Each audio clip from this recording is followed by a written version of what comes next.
नमस्कार दोस्तों, कैसे हैं आप लोग। आई होप आप लोग बहुत अच्छे होंगे और मजे में होंगे। तो आइए आज की इस वीडियो में हम लोग देखते हैं कक्षा 10वीं के राजनीति शास्त्र का पांचवा अध्याय क्या है बच्चा? लोकतंत्र की चुनौतियां। और हाँ भैया, आप लोग का सिविक्स जो है पूर्णतः खत्म हो चुका है। 5 अध्याय आप लोग का सिविक्स में दे रखा है, पांचों अध्याय आप लोग को पढ़ा चुके हैं, साथ में सभी के प्रश्न उत्तर भी बता चुके हैं। ठीक है, कल मैंने आप लोग को जो है लोकतंत्र की चुनौतियां पढ़ा दिया। ठीक है, आज की इस वीडियो में हम लोग क्या करेंगे, लोकतंत्र की चुनौतियां जो अध्याय आप लोग का, इसमें जितने भी प्रश्न उत्तर है, चाहे ऑब्जेक्टिव हो या सब्जेक्टिव हो, चाहे दीर्घ उत्तरीय हो या लघु उत्तरीय प्रश्न हो, सभी प्रश्न का आंसर इस वीडियो में करने वाले एकदम जबरदस्त तरीका से। और ये वीडियो जो है जबरदस्त होने वाला है। बस आप लोग को क्या करना है, इस वीडियो को शुरू से लेकर अंत तक देख लीजिएगा। ठीक है, अगर आप लोग अंत तक देखते हैं तो पूरा अध्याय का प्रश्न उत्तर भी हो जाएगा, समझ में भी आ जाएगा। ठीक है, और दूसरी बात कि आप लोग का रिवीजन भी हो जाएगा। कहते हैं ना कि रिवीजन के बिना डिवीजन संभव नहीं है मेरे भाई, इसलिए रिवीजन करना जरूरी है। ओके, आइए देखते हैं। और जो बच्चे रेगुलर वीडियो देख रहे होंगे ना, तो उनको पता है कि 5वां अध्याय जो हम पढ़ाएं इतना बेहतर तरीका से पढ़ाएं कि सब प्रश्न जो है चुटकी में बनेगा, हवा में बनेगा। ठीक है, आइए देखते हैं। पहला नंबर प्रश्न है कि सही विकल्प चुने, मतलब ऑब्जेक्टिव टाइप का जो प्रश्न है। और ये प्रश्न, ये जो अध्याय, इससे लगभग जो आपके बोर्ड एग्जाम में 4-5 मार्क्स का प्रश्न आता ही है। 2 नंबर का ऑब्जेक्टिव आ जाएगा 2 ठो। ठीक है, सब्जेक्टिव तो 5 नंबर वाला एगो निश्चित ही रहता है। ठीक है, देख लीजिए, लोकतंत्र की सफलता निर्भर करती है। लोकतंत्र किसको कहते हैं? जनता का, जनता के द्वारा और जनता के लिए शासित शासन को क्या कहते हैं? लोकतंत्र कहते हैं। कहते हैं कि नहीं जी, बताए थे ना। तो लोकतंत्र की सफलता जो है किन पर निर्भर करेगा? नागरिकों की उदासीनता पर? जी नहीं। नागरिकों की गैर कानूनी कार्रवाई पर? जी नहीं। नागरिकों की विवेकपूर्ण सहभागिता होनी चाहिए, तभी जाके जो है लोकतंत्र जो है पूर्ण रूप से सफल होगा। सब लोग जो है, किसी भी जाति, किसी भी धर्म, किसी भी समुदाय के लोग होंगे, सबका भागीदारी होना चाहिए, सहभागिता होना चाहिए, तब जाके जो है लोकतंत्र सफल होगा। लोकतंत्र की सफलता निर्भर करती है किस पे? नागरिकों की विवेकपूर्ण सहभागिता पे। तो इसका राइट आंसर आप लोग का क्या हो जाएगा? ये गोवा हो जाएगा। ओके, किसी को कोई दिक्कत जी, समस्या नहीं ना? आइए आगे बच्चों देखते हैं हम लोग। आगे जो है 15वीं लोकसभा चुनाव में पूर्व लोकतंत्र में महिलाओं की भागीदारी थी। 15वीं लोकसभा चुनाव में जो है 15वीं लोकसभा चुनाव जो हुआ था आप लोग का, उसमें जो महिला जो थी, महिला की भागीदारी थी 10%। कितना? 10%। और एक और बात याद रखिएगा, 16वीं लोकसभा चुनाव में जो है कितना हो गया? 10.23% हुआ था। ठीक है, महिला का जो है लोकतांत्रिक शासन व्यवस्था में भागीदारी देखा जाए तो बहुत ही कम है। ओके, तो यहां पे क्या कर रहा था प्रश्न की 15वीं लोकसभा चुनाव से पूर्व लोकतंत्र में महिलाओं की भागीदारी कितनी थी? तो 10%। इसका राइट आंसर क हो जाएगा। कोई दिक्कत नहीं ना? समझ में आ रहा है? कोई दिक्कत नहीं। ओके, आइए अगला देख लेते हैं। लोकतंत्र जनता का, जनता के द्वारा तथा जनता के लिए शासन, यह कथन किसका है? यह कथन किसका अगर प्रश्न पूछे, याद रखना आप लोग को, अब्राहम लिंकन, जो अमेरिका के क्या थे? राष्ट्रपति थे। और उसी ने लोकतंत्र के लिए यह शब्द दिया था। क्या शब्द था? जनता का, जनता के द्वारा तथा जनता के लिए शासन। कौन बोला था? Abraham Lincoln. राइट आंसर क्या हो जाएगा? खो हो जाएगा बच्चों।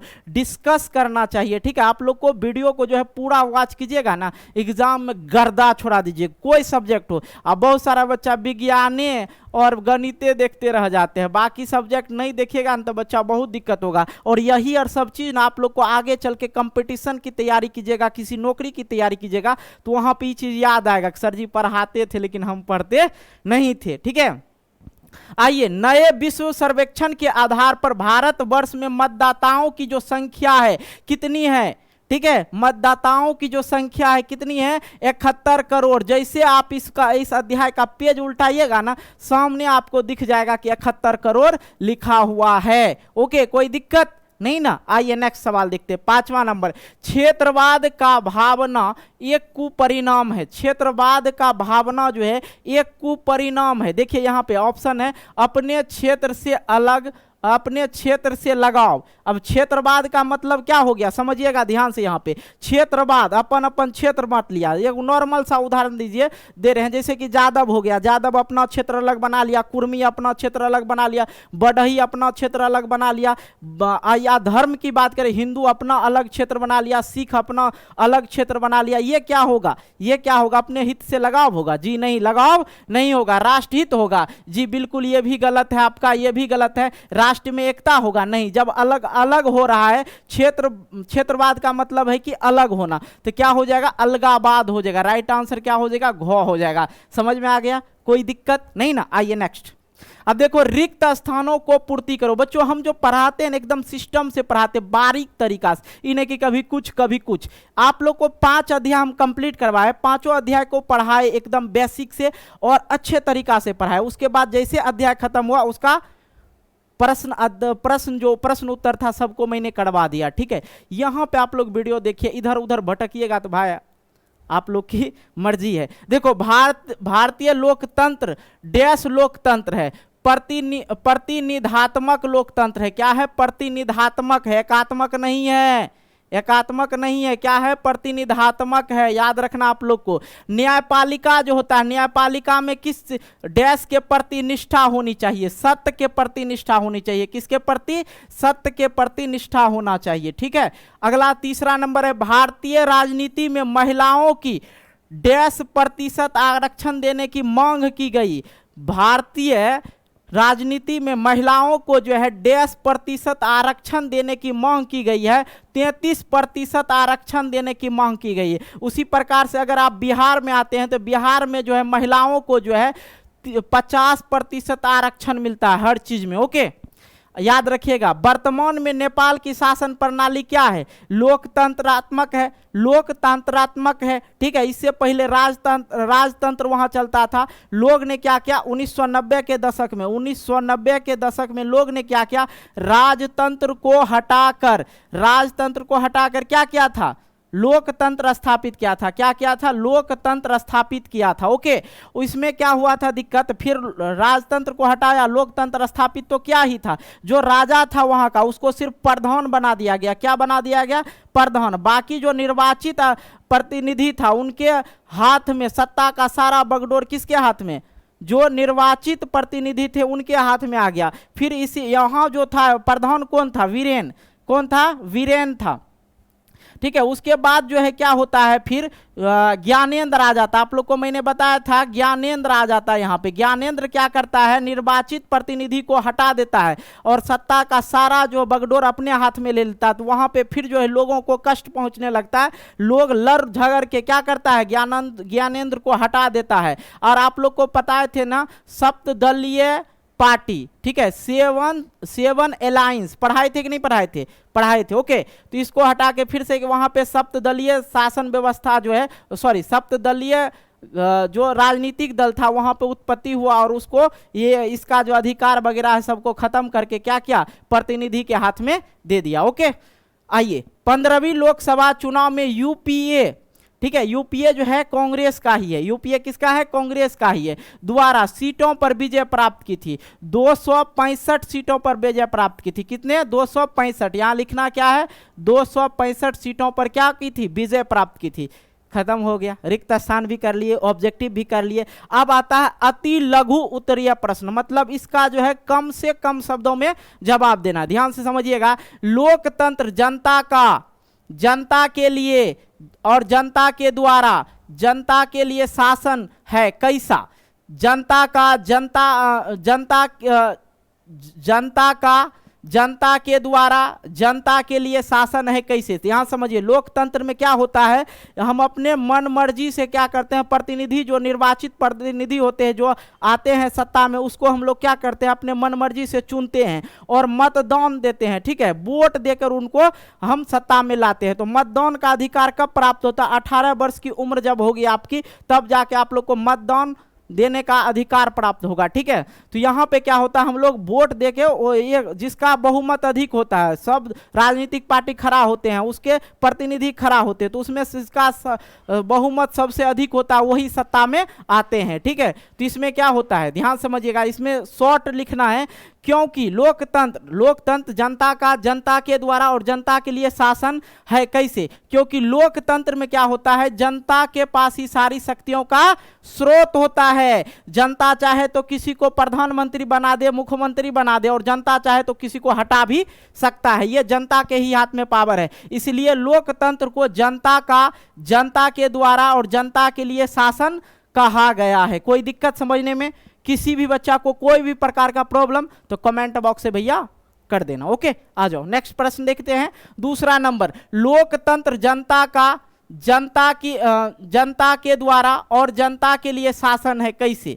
ये तो मैंने आप लोग को बता ही दिया है, लेकिन यहाँ पे जो है क्वेश्चन ही छूट गया है, ठीक है। ये तो प्रश्न जो है यहाँ पे दूसरा नंबर प्रश्न में पहला नंबर प्रश्न लिखा गया, ध्यान से समझिएगा। यहाँ पे जो प्रश्न था क्या था, केंद्र और राज्यों के बीच में आपसी टकराव को लेकर लोकतंत्र पर क्या प्रभाव पड़ता है, ये प्रश्न होगा आप लोग को, थोड़ा देख लीजिएगा। ओके, मैंने आप लोग को बता दिया, केंद्र और राज्य के बीच में आपसी टकराव से जन कल्याणकारी योजनाओं जैसे शिक्षा हो गया, जाति हो गया, भेदभाव हो गया, लिंग हो गया, लिंग भेद, नारी शोषण, बाल मजदूरी एवं सामाजिक कुरीतियां इत्यादि जो समाज में, जैसे अब केंद्र और राज्य सरकार के बीच में अगर टकराव हो गया, किसी बात को लेके विवाद हो गया, तो ये कहां पे पड़ेगा, प्रभाव कहां पड़ेगा, जन कल्याण पे पड़ेगा। जो लोग हैं नागरिक पे ये प्रभाव पड़ेगा, वो दोनों आपस में लड़ेगा तो विकास होगा ही नहीं, है कि नहीं, सिंपल सी बात है। ये सब चीज पर क्या पड़ेगा, प्रभाव पड़ेगा। को सुचारू रूप से क्रियान्वयन बाधा पहुंचती है। कोई भी उपेक्षित लक्ष्य हासिल करने के लिए केंद्र और राज्य सरकार के बीच में बेहतर सामंजस्य एवं तालमेल अति आवश्यक है, ठीक है। देखो कुछ हालांकि दोनों शासन जो होता है, चाहे वो राज्य शासन हो या केंद्र शासन हो, वो एक ही नागरिक पे शासन करते हैं। कुछ फंड जो होता है केंद्र सरकार के पास होता है, कुछ फंड जो है किसके पास होता है, राज्य सरकार के पास होता है। राज्य सरकार जो होता है अपने राज्य पे शासन करता है, और केंद्र सरकार पूरे जितने भी भारत में राज्य है सब पे वो शासन करते हैं, सबका देखभाल करते हैं। ओके, कोई दिक्कत। तो दोनों में अगर विवाद हुआ तो क्या होगा, जन कल्याण के लिए जो योजना वगैरह आएगा उसमें दिक्कत होगा, क्या कि वही दोनों आपस में लड़ेगा। और ये कब होता है जानते हैं, जैसे कि केंद्र में अभी सरकार किसका है, बीजेपी का, यहाँ आरजेडी का है, दोनों में तालमेल नहीं बैठ रहा है, उनको कुछ फंड ही नहीं देगा तो कैसे होगा। ज्यादा अधिकार किसके पास प्राप्त होता है, तो केंद्र सरकार के पास अधिक प्राप्त होता है। ओके, चलिए तीसरा नंबर, परिवाद क्या है बच्चों। मैंने कल की वीडियो में जो इस अध्याय को कंप्लीट करवा रहे थे उसी में बताया था परिवारवाद क्या होता है। राजनीतिक दल में बहुत सारे लोग होते हैं, है कि नहीं। राजनीतिक दल किसको कहते हैं, व्यक्तियों के वैसे समूह जो राजनीतिक क्रियाकलापों में कार्य करे, उसे ही राजनीतिक दल कहते हैं। इसी प्रकार से मैंने आप लोग को बताया था, जो राजनीतिक उनका बस एक ही वो होता है मुकाम कि भैया हमें किसी ना किसी प्रकार से सत्ता को हासिल करना। अब यहाँ पे सब सवाल उठता है कि परिवारवाद क्या है। तो अपने परिवार को जो लोकतंत्र में है, जैसे कि आज के डेट में देखा जाए नेता वगैरह जो है, नेता और अभिनेता, मैंने 2 एग्जाम्पल दिया था। नेता चाहता है कि मेरा ही बेटा जो है आगे फिर मुख्यमंत्री बनेगा, और अभिनेता भी चाहता है कि मेरा ही बेटा जो है क्या बनेगा, अभिनेता बनेगा, हीरो बनेगा, ठीक है। तो ये चीजें ना परिवारवाद हो जाता है, ठीक है। अब राजनीतिक दल में बहुत सारे लोग हैं, उनको अधिकार ही नहीं मिल पाता, वो सत्ता में तो रहते हैं लेकिन उनको मुख्य रूप से अधिकार नहीं मिलता, वो अपने परिवार वाले को ही अधिकार देता है। तो परिवारवाद एक ऐसी विचारधारा है जो विशेषकर राजनीतिक क्षेत्र को देखा जाता है, जिसके अंदर एक परिवार के कोई व्यक्ति जनप्रतिनिधि बन जाता है तो हमेशा यही प्रयास रहता है कि उसके परिवार का ही कोई व्यक्ति उसके परिवार का ही कोई उस पद पर बना रहे। जैसे कि एक बात उदाहरण दे रहे, किसी के दिमाग में कोई किसी भी प्रकार की खटपटी नहीं आना चाहिए। जैसे कि इससे पहले लालू प्रसाद जी का मुख्यमंत्री पद पे थे, उसके बाद उनके दो बेटा आया, उनके बाद जो है दो बेटा आया। अभी देखिए आरजेडी में जो है बहुत सारे कार्यकर्ता हैं, लेकिन आरजेडी के कार्यकर्ता को मिला वो पद? नहीं मिला। अभी ये दोनों मुख्यमंत्री पद पे है कि नहीं? ये जो है डिप्टी मंत्री ले लिए हैं, बाकी नीतीश कुमार मुख्यमंत्री पद पे है, ठीक है। बाकी इनको जो है पर्यावरण मंत्री बना दिया गया, तो मंत्री पद पे उनके बेटे ही हैं, ना कि राजनीतिक दल के कोई व्यक्ति हैं। आई होप आप लोग का क्लियर हो गया होगा ये कंफ्यूजन। इसी को कहते हैं परिवारवाद। ओके, आइए चौथा देखते हैं, आर्थिक अपराध का अर्थ स्पष्ट करें। आर्थिक अपराध का स्पष्ट करें। देखते हैं ना, कभी कभी ट्रेन में लिखा रहता है कि ट्रेन जो है आपकी संपत्ति है, और आपकी संपत्ति में क्या करते हैं? लात घुसा से तोड़ देते हैं, पंखा तोड़ देते हैं, कभी बल तोड़ देते हैं। ये क्या हुआ? आर्थिक बर्बादी ही हुआ। और उसके बाद भी राजनीतिक में भी आर्थिक बर्बादी होता है। वैसा अपसमाज आर्थिक कारणों के लिए होते हैं, जैसे कि बैंक डकैती। बैंक किसका है? सामूहिक रूप से सभी का बैंक में होता है, खाता होता है, अकाउंट होता है कि नहीं? बैंक में डकैती। क्लर्क, अफसर द्वारा घूस लेना, सरकारी खजाने का दुरुपयोग करना एवं सरकारी संपत्ति का हड़पना, ये सब क्या हुआ? आर्थिक अपराध का अर्थ हुआ कि अपने ही जो सरकार जो है, जो सत्ता में बैठे हैं, वो आपके लिए सार्वजनिक देता है, वो दे देता है बैठने उठने के लिए बैठकी देता है। अब कोई लोग उसको अपना संपत्ति बना लेगा, वहाँ पे बैठकी अपना बना लेगा, किसी को नहीं बैठने देगा, तो ये क्या हुआ? कहीं ना कहीं लोकतंत्र पे ये प्रभाव पड़ेगा। तो इसी कहता आर्थिक अपराध, इसी को बोला जाता है। ओके, ये क्लियर हुआ? चौथा नंबर प्रश्न। आइए पांचवें नंबर प्रश्न को करते हैं।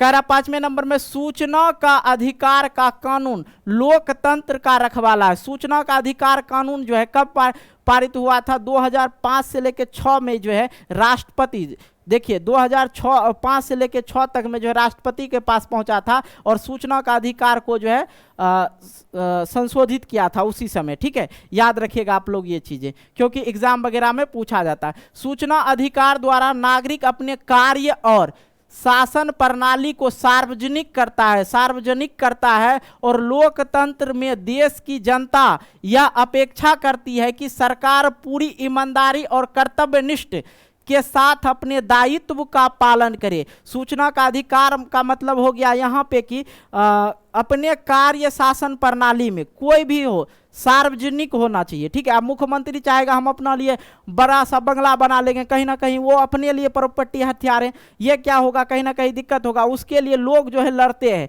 लोग जो चाहते हैं कि भैया ये चीजें ना हो। तो ये सूचना के अधिकार के अंतर्गत आते हैं। जो भी सत्ता में बैठे हैं, लोगों का यही कहना है कि सरकार पूरी तरह से ईमानदारी और कर्तव्यनिष्ठ से अपने दायित्व का पालन करे। तो पांचवा नंबर भी प्रश्न क्लियर हो गया। ओके, आ जाओ भाई, लघु उत्तरीय प्रश्न, शॉर्ट आंसर। इससे पहले हम आपको पढ़ाए थे अति लघु उत्तरीय प्रश्न, जिसमें थोड़ा सा शब्द में ही आंसर करना, और इसमें उससे भी थोड़ा ज्यादा शब्दों में आंसर करना। ओके, कोई दिक्कत जी नहीं ना? आइए, लोकतंत्र से क्या समझते हैं बच्चों? हमने बार बार लगभग सिविक्स जब से शुरू किए हैं ना, लोकतंत्र के ही बारे में बता रहे हैं। लोकतंत्र में सत्ता की साझेदारी, सत्ता की साझेदारी में कार्य प्रणाली, लोकतंत्र में प्रतिस्पर्धा एवं संघर्ष, 34 अध्याय, लोकतंत्र में उपलब्धियां, लोकतंत्र में चुनौतियां, ये सभी अध्याय में लोकतंत्र के बारे में ही चर्चा की है। तो लोकतंत्र आपको पता ही होगा। लोकतंत्र एक ऐसी शासन प्रणाली है जिसके अंतर्गत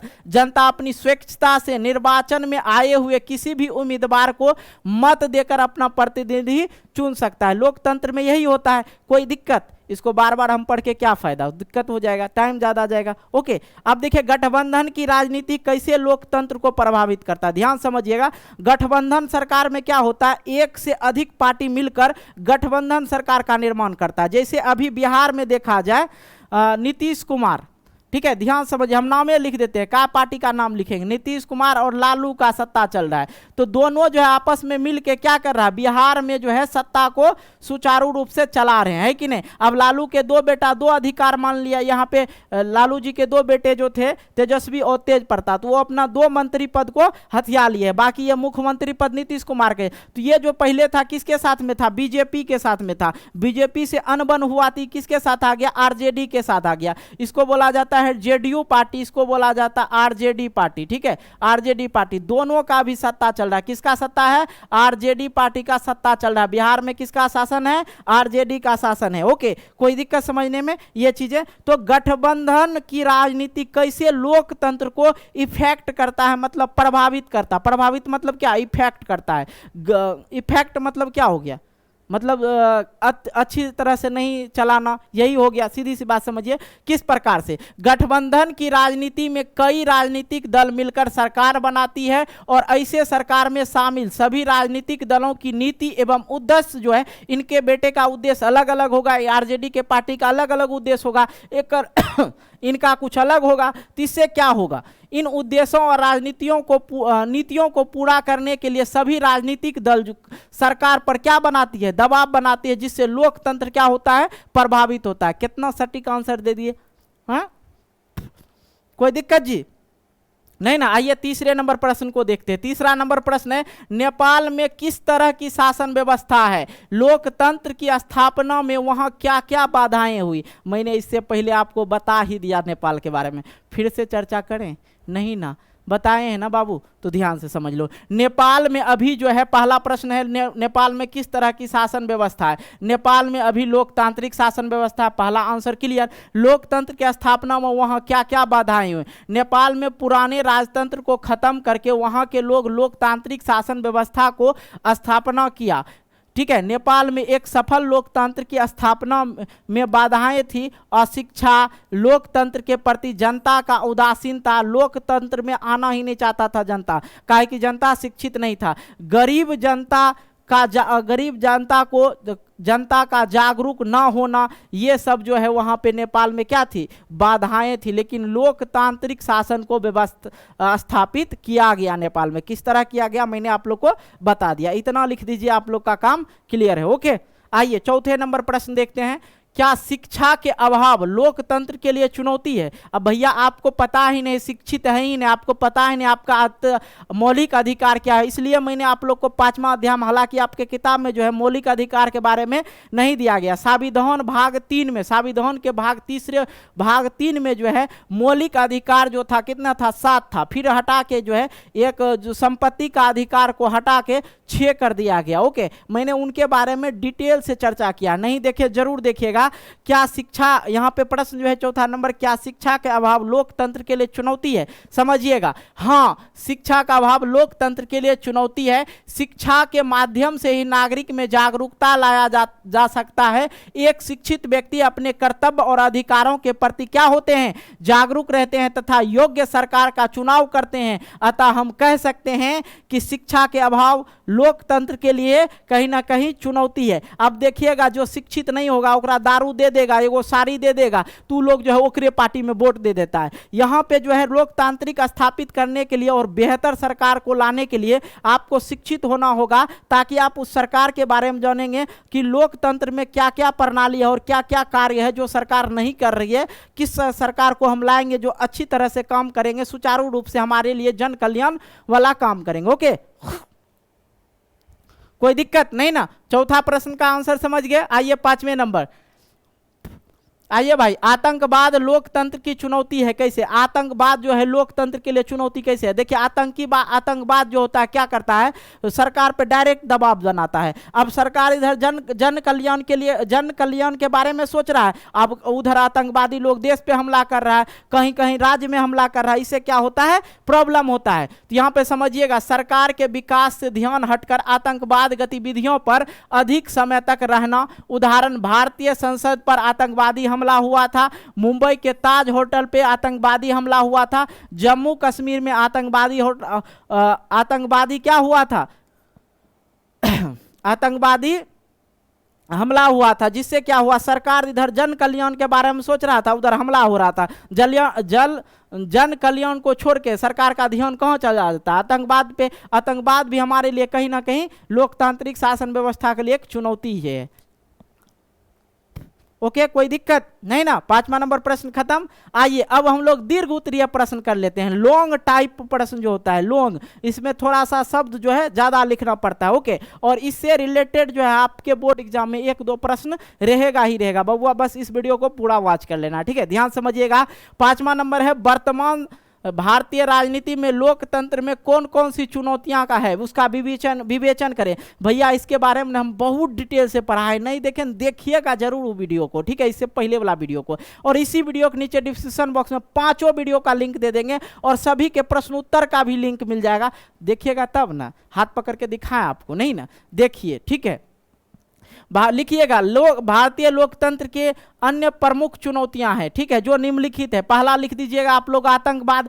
सरकार के विकास से ध्यान हटाकर आतंकवादी गतिविधियों पर अधिक समय तक रहना, जैसे कि मैंने बताया भारतीय संसद पर आतंकवादी हमला, मुंबई के ताज होटल पर आतंकवादी हमला, ठीक है, जम्मू कश्मीर में आतंकी घटना, ये सब पहला आप लिख दिए आतंकवाद पे, ये मैंने बता ही रखा था, ज्यादा बताने की जरूरत नहीं। अलगावाद, अलगावाद क्या होता है, कुछ लोग भाषा, जाति एवं नस्ल के आधार पर अलग देश की मांग करते हैं, ठीक है, और अपनी मांग को पूरा कराने के लिए वो लोग क्या करते हैं, हिंसा शुरू कर देते हैं, राज्य में मारधार शुरू कर देते हैं, एक जाति दूसरे जाति से मारपीट करना शुरू कर देता है, उसका सहारा लेता है। जैसे कश्मीर को अलग देश बनाने की मांग हुई थी, सिखों के लिए अलग देश के खालिस्तान की मांग हुई थी। ये सब क्या होता है, अलगावाद भी कहीं ना कहीं भारतीय लोकतंत्र के लिए एक चुनौती ही है, ठीक है। अब सरकार जन कल्याण पे सोचेंगे कि अलगावाद के पर सोचेंगे। एक होता है नक्सलवाद। नक्सलवाद में क्या होता है, ये लोग जो है बंदूक वगैरह रखते हैं, ठीक है, जहां तहां लोगों को ठोक देता है और सरकार से डायरेक्ट दबाव देते हैं कि हमको ये चीज चाहिए, ठीक है। तो लोकतंत्र में ये लोग जो है विश्वास नहीं रखते हैं। नक्सलवाद जो लोग होते हैं लोकतंत्र में विश्वास नहीं रखते हैं, अपनी बात मनाने के लिए हिंसा का सहारा लेते हैं ये लोग भी। ओके, ये भी कहीं नक्सलवाद भी कहीं ना कहीं भारतीय लोकतंत्र में एक चुनौती ही है। ओके, चलो भ्रष्टाचार। अब तो देखते ही हैं कि लोग जो है यहाँ पे इतना भ्रष्टाचारी हो गया कि पूछिए मत। कहीं जाइए, बैंक में जाइए या ब्लॉक में जाइए, हर जगह आप अगर पैसा फेंकते हैं ना, फटाफट से काम होगा, चाहे सरकारी संस्था हो या प्राइवेट संस्था हो, ये चीजें हो रही है। तो भ्रष्टाचार, सरकार द्वारा बनाए गए जन कल्याणकारी योजना में लाभ सभी लोगों तक नहीं पहुंच पाता, सीमित लोगों तक ही पहुंचता है। इसका मतलब यह है कि अगर सरकार जो है बाथरूम, पैखाना बनाने के लिए, जो टॉयलेट होता है वो बनाने के लिए अगर 15,000 रुपया देता है ना, तो लोग क्या करता है, यहाँ के बीच में जो जैसे वार्ड सदस्य हो गया, कहेगा ए भाई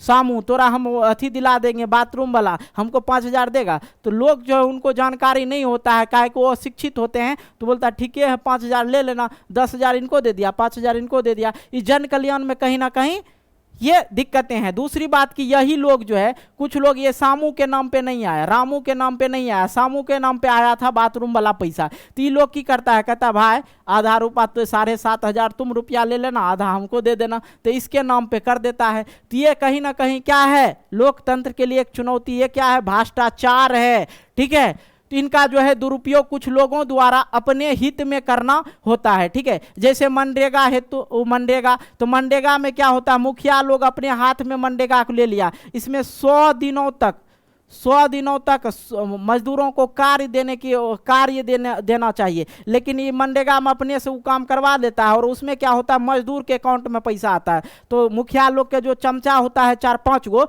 वो लोग समिति मुखिया जिसके पास ये फंड आ जाए, ठीक है, जो 4-5 गो चमचा, तो ओकरे अकाउंट नंबर जोड़ देता है और उसी के अकाउंट में पैसा आ जाता है, फिर पैसा ले लेता है, 300 रुपया उखड़ा दिया, 3,000 रुपया अपना ले लिया। तो भ्रष्टाचार हमारे देश में अभी भी कम नहीं है। ओके, क्लियर हो गया, हुआ ना जी। दूसरे नंबर प्रश्न पे आइए मेरे भाई। करा बिहार की राजनीति में महिलाओं की भागीदारी लोकतंत्र के विकास में कहां तक सहायक है।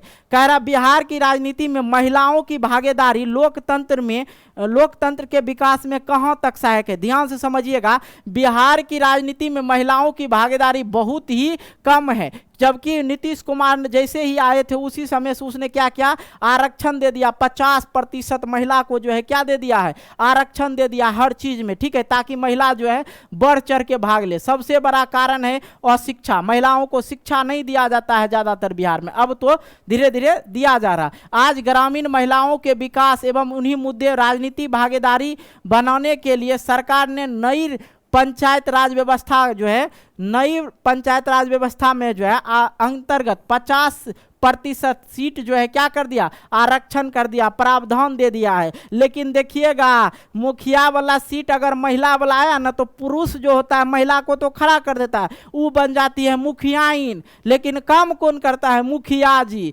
महिला घरे में रह जाती है, उनको पते नहीं चलता हमर की है नहीं है, झंडोत्तोलन करने के लिए नहीं जाते, मुखिया जी झंडा तोलन कर देते। कहीं ना कहीं ये भी क्या है, दिक्कतें हैं। तो बिहार की राजनीति में महिलाओं की भागीदारी होनी चाहिए ताकि लोकतंत्र में कहीं ना कहीं विकास के लिए सहायक हो, ताकि महिला जो है शिक्षित होगा और महिला जागरूक होगा इसके प्रति, तो बिहार में शिक्षा का प्रभाव अधिक बढ़ेगा। और इससे रिलेटेड एक और प्रश्न है, उसमें और भी हम लोग डिटेल से समझेंगे, ठीक है, इतना आप लोग लिख सकते हैं। नेक्स्ट और भी, चलो इसी में हम बता दें क्या, चलो जब तक महिला राजनीति के भागीदारी में नहीं होगी तब तक समस्याओं में ध्यान कठिन होगा देना। जैसे महिलाओं तथा बाल विकास से संबंधित है, महिलाओं के जो कठिनाई है तथा बाल विकास से संबंधित जो कठिनाई है वो लोकतांत्रिक शासन व्यवस्था में पुरुष जो है नहीं कर पाते हैं। महिलाओं के साथ जो अत्याचार हो रहा है, अगर सत्ता में पुरुष रहेगा तो पुरुष को वो चीजें पता नहीं चल पाता है। तो इसलिए क्या चाहिए, बिहार में महिलाओं को भी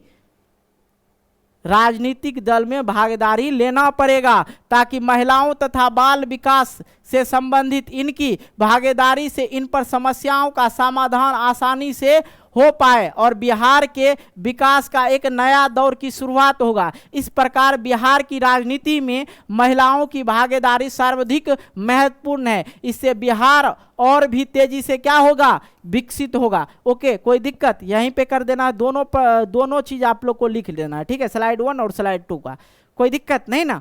आइए नेक्स्ट देख लेते हैं, चौथा नंबर प्रश्न। अब देखो इसमें जो प्रश्न है सिंपल सा प्रश्न है और ये आपके किताब में भी दिया गया और मैंने आप लोग को जो पढ़ाया था उसमें भी बताया था। क्या चुने हुए शासक लोकतंत्र में अपने मर्जी से सब कुछ कर सकते हैं? जी बिल्कुल, इसका आंसर देना है कि नहीं, वो नहीं कर सकते, क्योंकि सत्ता का सारा हिस्सा किसके पास होता है, लोकतांत्रिक शासन व्यवस्था में सत्ता बनाने वाला भी लोग है और तोड़ने वाला भी लोग है, ठीक है। और उसका जो है ज्यादा से ज्यादा विपक्षी पक्ष अगर कुछ भी गलत करेगा, विपक्षी दल जो होता है सत्ता में, ठीक है, जो सत्ता में नहीं आया है, जो राजनीतिक दल में है, उसी को क्या कहेंगे, विपक्षी दल। सीधी सी बात समझिए, मान लिया जाए ए और बी राजनीतिक दल में है, तो ए बेचारा जीत गया, बी नहीं जीता, तो ई अगर जो भी गलती करेगा ई उसको गलती को पकड़ेगा कि नहीं पकड़ेगा। और उसके लिए एक संविधान बना है और नियम कानून के हिसाब से आप कार्य कर सकते हैं, नहीं कि सत्ता में आए तो अपने मनमर्जी से काम कीजिएगा। हालांकि भारत लोकतांत्रिक विश्व का सबसे बड़ा लोकतांत्रिक देश है, लेकिन यहाँ पे वो घटना होता है, मैनर सी बात है, ठीक है। लेकिन किताब में जो है वही समझेंगे, किसी भी लोकतंत्र में चुने गए शासक अपनी मर्जी से सब कुछ नहीं कर सकता है, क्योंकि वह जनता के प्रति उत्तरदायी होता है, जनता को जवाब भी देना पड़ता है। इसके लिए अधिकार एवं सीमाओं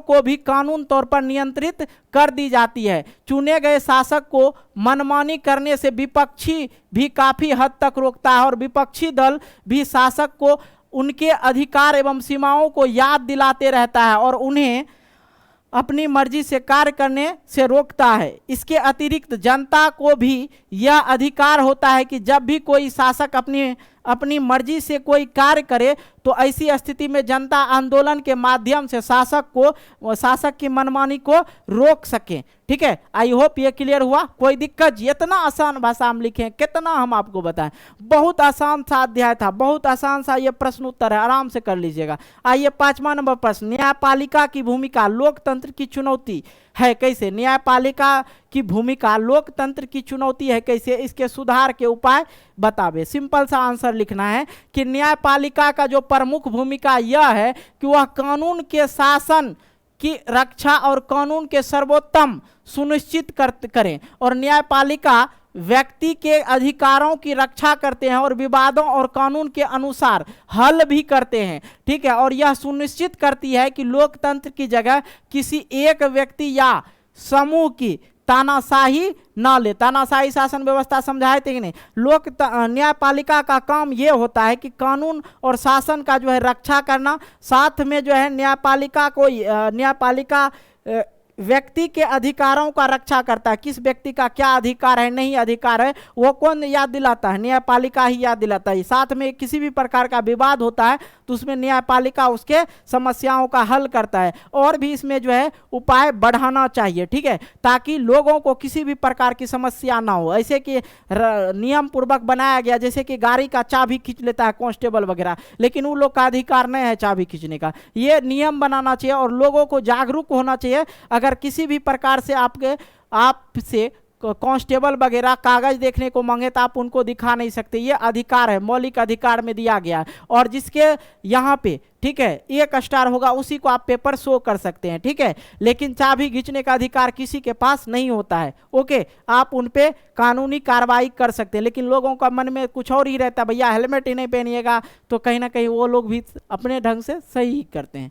ओके, कोई दिक्कत समझने में नहीं ना? आइए लास्ट, आतंकवाद लोकतंत्र की चुनौती है कैसे। मैंने आप लोग को इससे पहले भी बता चुका, फिर से ये प्रश्न दे रखा, क्या बताएं, वही चीज को आप लोग को यहाँ पे चिपका देना, कोई दिक्कत नहीं। लोकतांत्रिक आतंकवाद लोकतंत्र की चुनौती है कैसे, मैंने आप लोग को बताया था ना। आतंकवादी हमला हो जाता है तो सरकार का ध्यान जो है आतंकवाद पे चला जाता है और जन कल्याणी जो कार्य होता है, योजना होता है, उस पर ध्यान वो लोग नहीं देते हैं, क्योंकि आतंकवादी में किसी देश या राज्य का जो है क्या हो सकता है, क्षति हो सकता है। जैसे ताज होटल पे हुआ था आतंकवादी हमला, तो सरकार का ध्यान कहाँ चला गया था? ताज होटल के पास। इधर जन कल्याण में जो कार्य करना था वो सुचारू रूप से कार्य नहीं कर सके, उसी में समय अपना व्यतीत कर दिए। तो ये चीजें होता है। तो ये अध्याय जो है भैया आपका खत्म हो गया। ये प्रश्न उत्तर जो था आपके 5वें अध्याय का सारा प्रश्न उत्तर बता दिए। और वीडियो कैसा लगा आप कमेंट बॉक्स के माध्यम से कमेंट करें। और 5 अध्याय का वीडियो बन चुका है, साथ में प्रश्न उत्तर भी करा दिए हैं, पढ़ा भी दिए, एकदम जो भाषा होता है ना एकदम बारीक से आप लोग को समझाए, ताकि आप लोग के दिमाग में ही नहीं लगे कि सिविक्स हार्ड है, कठिन है। ये प्रश्न उठेगा ही नहीं उठेगा। बस आप लोग जो है इस वीडियो को पूरा देख ही लिए तो लाइक कर दीजिएगा और दोस्तों के पास भी शेयर कर दीजिएगा, ठीक है। और किसी भी प्रकार का कोई भी सब्जेक्ट या कहीं भी प्रॉब्लम हुआ होगा तो इसी कमेंट बॉक्स में कमेंट कर दीजिएगा। मिलते हैं एक नए वीडियो को लेके, तब तक के लिए बाय बाय, जय हिंद, जय भारत। आप अपना ख्याल रखें। ओके।